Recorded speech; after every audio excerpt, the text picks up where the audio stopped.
Good morning, everybody. This is the broke chick. I just wanted to start today with a little video out in the coop. You can see production has started already this morning. It's about 7:30. That's the first egg. My coop's pretty rustic, but there's a lot of good things in here that are useful and work really well.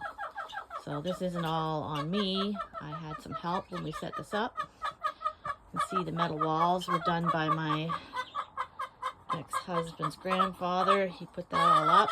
That's been great. I use a floor litter system. This building is on sills all the way around. There's no floor, it's just dirt. You can see I got a duck sitting on some eggs.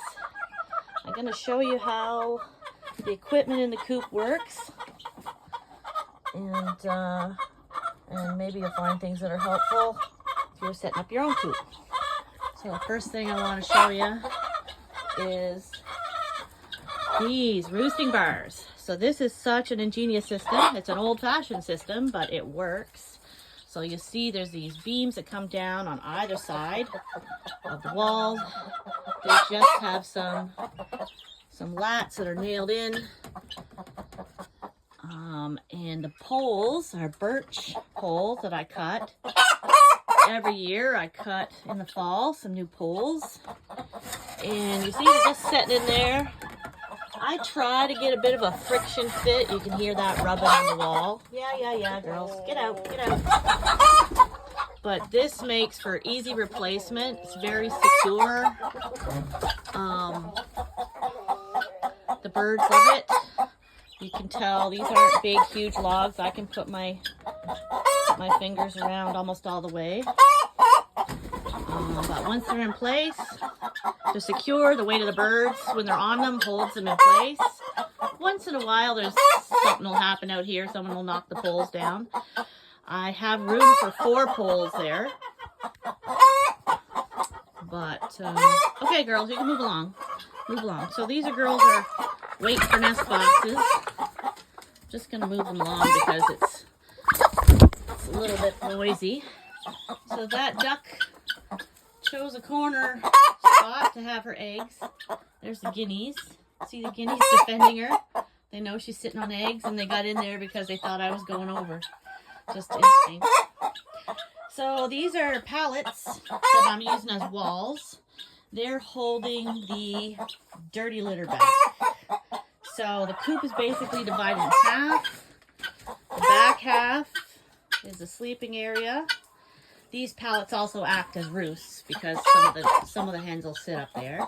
I also got a pallet leaning on here with rails. Some of the hens like to sit on those. And over here, the ducks prefer a round nest. They really, really like the tire. And the tire is really good for when the babies hatch because it contains them. They can't get out of it. But it also gives them a safe place. They can get away from Mama's big flat feet that she stomps on them with. They can get into the edges underneath and hide if she gets agitated. So over here is my nest boxes, and so this is how I work this. I come in once or twice a week. I throw this pretty clean pine shaving onto the floor, right? So I just clean those out. All the nests, clean them out. Now this girl's gonna be a little upset with me. These are really good nest boxes. This design works. Like, see, there's a way for liquid to get out the back if something breaks. Has a nice little step that they can. I don't like the step. It's a little flat for their feet. They do struggle on it a little bit. Okay, honey, sorry, honey penny, but I gotta take this stuff out of here. I'll give you some more. I'll give you some more. The red hens are very, very patient.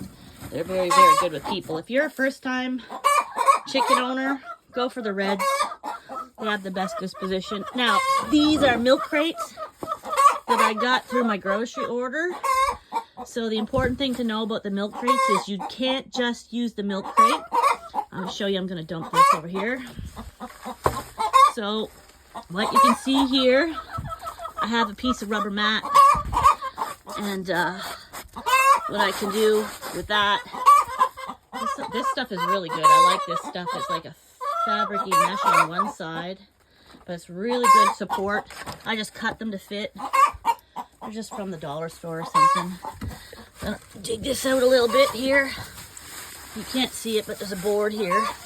But the litter's so deep right now. But see, just a little board in front here to hold the nest in place. So I just throw that back in there. And get the other one. And this goes in the back again. There we go. And you see there's a broken egg or two, but that cleans off pretty easy. I had two hands, which I don't because I've got my phone. So again, just clean this out and get it out of there till I can find the board. There's the board. So there. That's my easy cleanup. Now the nest boxes are ready for new shavings. This is another thing that works. Some of the hens really like the in-ground nesting. So I got a tire here. And this is a bottomless bucket.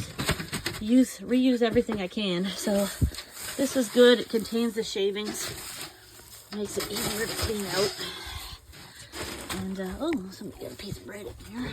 That'll go. There, so that's as clean as it needs to be. I got another tire over here that nobody's using. But this one's right down to the floor. Well, no, not the floor. There's a pallet under this one. So I'm always repurposing pallets for different stuff. This nest was for a duck, but she changed her mind. There we go. So that's done. I got a bag of shavings. This is taking longer because I don't have two hands. But basically, it's the process. Really quick and easy. So the floor litter system, I get junk peat from the peat moss facility down the road. I use that as the first layer of my floor. And then the pine shavings go in the nest boxes. And then I clean the nest boxes out as they need it. Sometimes it's 2-3 days. Sometimes it's every day if the nest boxes are getting messy. The nice thing about these milk crates, the chickens don't tend to try to sleep on them. They don't tend to roost on them at night, so they stay fairly clean. Same thing with these.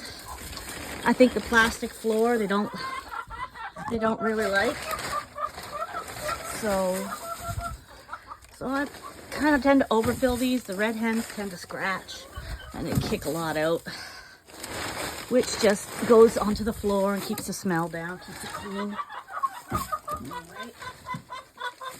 Don't know, this is probably not going to be a great video because I'm trying to task here. But,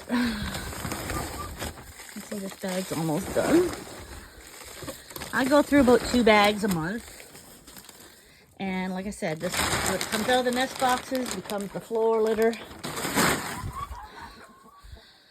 And every week, I didn't do it this week because I wanted to show you. So the coop hasn't been mucked out this season yet. I did a small muck out in the fall.